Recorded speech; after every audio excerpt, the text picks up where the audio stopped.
अस्सलाम वालेकुम, welcome to another vlog. It's me Farooq Badaria. तो जी आज जो है ना मेरा व्लॉग है, जिनको बहुत दुनिया देखने का शौक़ होता है उनके लिए एक बड़ी खुशखबरी है।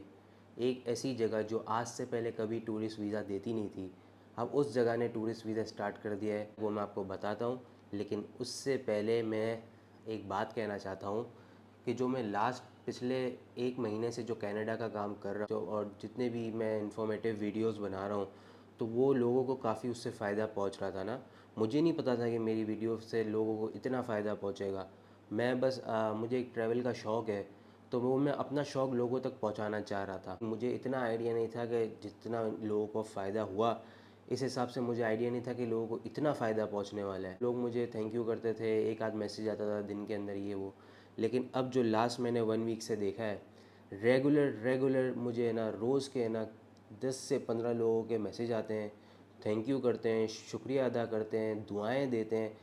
और अब जाके मुझे पता चला कि जैसे मेरे लिए तो ये सिर्फ़ कनाडा, दुनिया और सारी चीज़ें जो है ये सिर्फ़ एक घूमने का, मैं तो सिर्फ़ इसको एक घूमने की नज़रिए से देखता हूँ कि यार मुझे वहाँ घूमने जाना है, ये देखना है, वो देखना है। मुझे शौक़ है तो मैं बोलता हूँ लोगों को भी शौक़ होता है तो उनको भी पता चले कि मतलब किस तरीके से वीज़े लगाना है, किस तरीके से घूमना है, हर चीज़ ना। लेकिन अब मुझे ये पता चला कि लोगों को कभी कभी बहुत ज़रूरत होती है इन चीज़ों की और लोगों को पता नहीं होता। और जो मार्केट के अंदर कुछ लोग बैठे हैं, जो ट्रैवल एजेंट्स हैं, जो कुछ इस तरीके के लोग हैं जो जिस तरीके से यूएस के और अपॉइंटमेंट जैसे मैंने बताया था कि वो ब्लैक कर रहे थे और ये जिसकी वजह से लोगों को मुश्किल होती है और वो अपॉइंटमेंट्स लोग लेते हैं, लोगों के बायोमेट्रिक नहीं हो रहे थे। सबसे ज़्यादा जो लोगों को मसला और सबसे ज़्यादा जो मुझे शुक्रिया का मैसेज आया वो बायोमेट्रिक के लिए आया, क्योंकि वाकई लोग यहाँ फंसे हुए थे। और ये फंसना ये मतलब नहीं कि यहाँ इकनॉमिकली पाकिस्तान की कंडीशन ख़राब है तो लोगों को यहाँ से भागना है, नहीं। ये है कि लोग, कितने लोगों के वाकई जेन्युइन केसेस थे कि किसी के कोई रिलेटिव्स बाहर थे, किसी के वहाँ पे किसी का इवेंट था, किसी के वहाँ किसी की मतलब कोई इमरजेंसी थी जिनको ट्रैवल करना था। और पहले तो ये होता था कि कनाडा के बायोमेट्रिक फ़ौरन आ जाते थे। जब लोग अप्लाई इस तरह नहीं कर रहे थे तो आपने आज अप्लाई किया, 2 दिन बाद आपको बायोमेट्रिक हुआ, 1 हफ्ते 10 दिन के अंदर मतलब जो भी रिज़ल्ट आ जाता था। लेकिन ये है कि अब जो इस तरीके से लोग अप्लाई कर रहे हैं तो बायोमेट्रिक 2-2 महीने तक लोगों को नहीं मिल रहे। ख़ास करके लाहौर, इस्लामाबाद में तो हालतें ख़राब है। तो जब वहाँ के लोगों का कोई काम हो जाता है ना तो पता चलता है। अब मैंने पिछले लास्ट मैंने जब मैंने अभी वर्किंग किया तो लड़का था, उसने मुझे बताया कि यार मेरी वाइफ़ और बच्ची वहाँ पे हैं और मुझे भी जाना है। मेरा कोई इशू हो गया था वीज़े का जो मैं जा नहीं सका, मेरी वाइफ़ और बच्ची वहीं पे ही हैं। तो मुझे तो भैया आप मुझे किसी तरीके से भी बायोमेट्रिक कराओ। तो इस तरीके के लोगों का जब मैंने काम किया और जिस तरीके से वाकई जब एक तरीके के दुआएं देते हैं और वॉइस मैसेज करके दुआएं दे रहे हैं और मुझे कॉल करते हैं। मैंने इंस्टाग्राम के लिए दिया था कि वहाँ पे मुझसे का वॉइस मैसेज पे बात हो जाए, कॉल करनी हो तो इंस्टाग्राम पे कॉल का ऑप्शन भी होता है, उस पर कॉल भी हो जाए। लेकिन मैं अपना मतलब प्राइवेट नंबर है तो मैं उसको पब्लिक कर नहीं सकता था, तो मैंने ये एक ज़रिया बता दिया था। लेकिन जिस तरीके से लोगों ने मुझसे कनेक्ट किया और जिस तरीके से दुआएं दी, वाकई मुझे जब दिए मैंने देखा ना कि यार लोगों को वाकई ज़रूरत थी। कुछ लोग ऐसा था कि जैसे किसी की वहाँ पे अम्मा है, वो बीमार हैं तो उनको ट्रैवल करना है। एक आंटी थी, उनका बायोमेट्रिक नहीं आ रहा था, उनका ये था कि उनकी बेटी है वहाँ पे। मुझे बोला कि यार बस मुझे जाना ही जाना है, आप मुझे देखो, वैसे तो कोई फ़ायदा नहीं हो रहा, मैं किसी को बोल रही हूँ तो पैसे मांग रही है वो। तो उनका मैंने काम किया तो उन आंटी ने इतनी दुआएं दी यार। तो मुझे वाकई कसम से कभी कभी ऐसा लग रहा था कि यार मैंने कुछ मतलब बहुत अच्छा काम कर दिया। क्योंकि यूट्यूब के ऊपर मेरा जो मेन मकसद था वो ट्रैवलिंग था। तो मैं अपने ट्रैवलिंग के शौक़ को जिस तरह मुझे लोगों तक पहुंचाना था, मुझे घूमने का बहुत शौक़ था। मैं चाहता था सिर्फ मैं ट्रैवलिंग के हिसाब से व्लॉग बनाऊँ, इसलिए मैं जब घूमता था कहीं ट्रैवल करता था तब वहाँ के व्लॉग बनाता था। तो अब मैंने ये जो एक नया वीज़े के वगैरह का जो लोग परेशान थे, तो मैंने फिर बीच में एक दिन बैठा हुआ था अपना जब वीज़ा लगवा रहा था, तो मैंने बोला कि यार इतनी परेशानी है लोगों को, तो जो मेरा एक्सपीरियंस है लोगों के साथ शेयर करूँ और इन्फॉर्मेशन ले लेके दूँ। ये कि अल्हम्दुलिल्लाह मैं वेल सेट फैमिली से बिलोंग करता हूँ। दूसरा हमारा अपना काम है प्रॉपर्टी का। मैं सुबह 11 बजे उठ जाता हूँ, तो वहाँ से मेरा डेली का रूटीन स्टार्ट होता है और रात के 12 बजे मेरी ऑफिस से वापसी होती है। फिर जब मैं घर पे आता हूँ थोड़ा फैमिली के साथ 1-2 घंटे बैठता हूँ। सुबह मुझे जल्दी उठना होता है और इसके बाद मेरे अंदर हिम्मत नहीं रहती व्लॉग वगैरह शूट करने की ना। तो फिर मैं रात के 2 बजे व्लॉग शूट करता हूँ और सुबह सुबह मतलब रात में ही उसके बाद एडिट करता हूँ और सुबह सुबह अर्ली अपलोड कर देता हूँ। काफ़ी ज़ोर लगा लगा के हफ्ते के 3 व्लॉग में कम से कम बना लेता हूँ। हालांकि मेरा दिल करता है कि मेरे पास इतनी इन्फॉर्मेशन है ना वीज़े के रिलेटेड कि मैं डेली व्लॉग्स बनाऊँ, लेकिन वो सब चीज़ों में मैं पहुँच नहीं सकता। लेकिन जब मैंने लोगों की दुआएं देखी, एक मोटिवेशन मिला। हिम्मत मिली कि यार मुझे और चीज़ें बनानी चाहिए, लोगों को वाकई बहुत फ़ायदा हो रहा है। अब देखिए मैं इतनी मेहनत करता हूँ, मेरे पास टाइम होता नहीं, लेकिन तब भी आप लोगों के करता हूँ।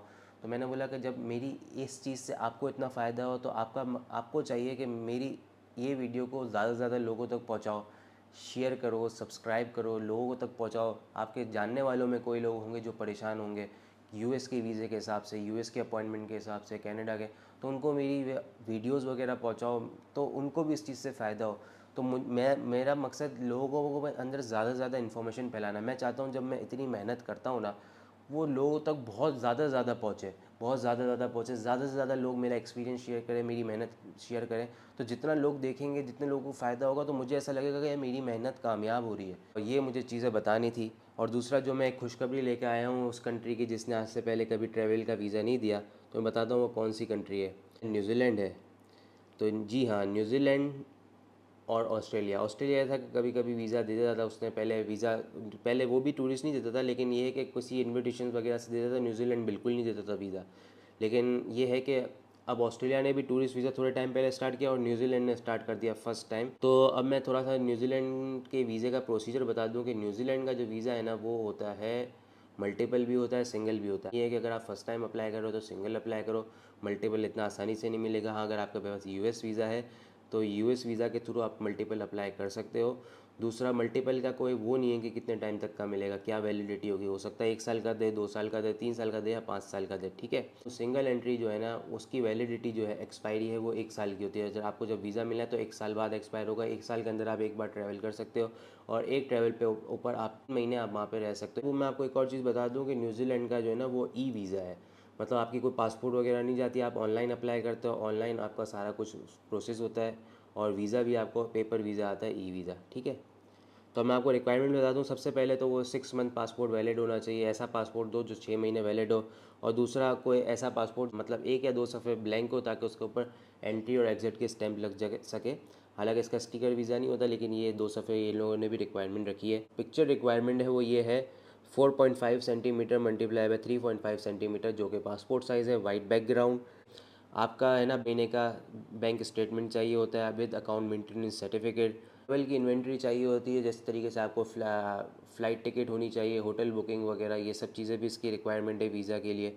ट्रैवल इंश्योरेंस चाहिए होता है। एम्प्लॉयमेंट सर्टिफिकेट, मतलब अगर आप एम्प्लॉयर हो तो आपको है ना जॉब लेटर वगैरह चाहिए होगा, ठीक है, वीज़े के लिए।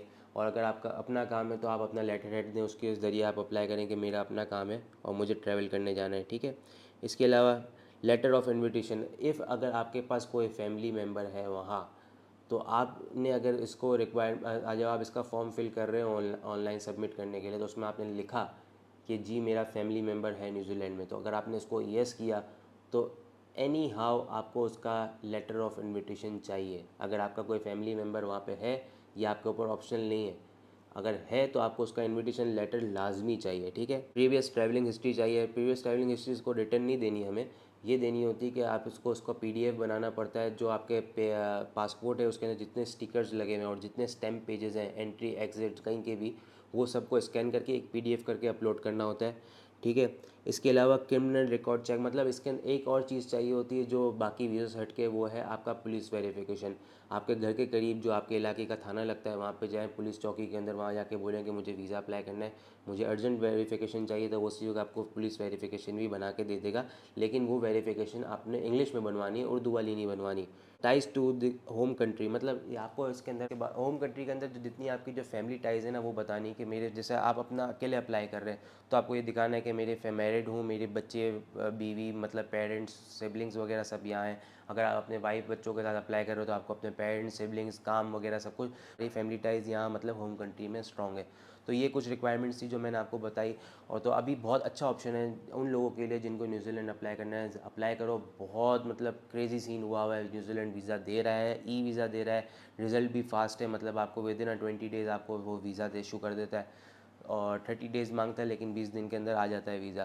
तो अभी बहुत अच्छे चांसेस हैं, खास करके यूएस वीज़ा वालों के लिए। यूएस, कनाडा और ऑस्ट्रेलिया और न्यूजीलैंड, इन्होंने आपस में अपना डेटा शेयरिंग कर ली है। इस वीज़ा वालों को ऑस्ट्रेलिया और न्यूजीलैंड पे भी इजीली वीज़ा मिल रहा है। तो इतने अच्छे चांसेस हैं, तो आप इसको ज़रूर अवेल करें। तो ये अपॉर्चुनिटी अभी है स्टार्ट हुई है और ज़्यादा टाइम नहीं हुआ, मतलब 15-20 दिन हुए हैं, तो ज़रूर इसको अवेल करें। भाई को दुआओं में याद रखें, इंस्टाग्राम पे ज़रूर फॉलो करें क्योंकि आपको वहाँ पे अपडेट मिलेगी, वहाँ मैं आपको जवाब भी दे सकता हूँ किसी चीज़ का।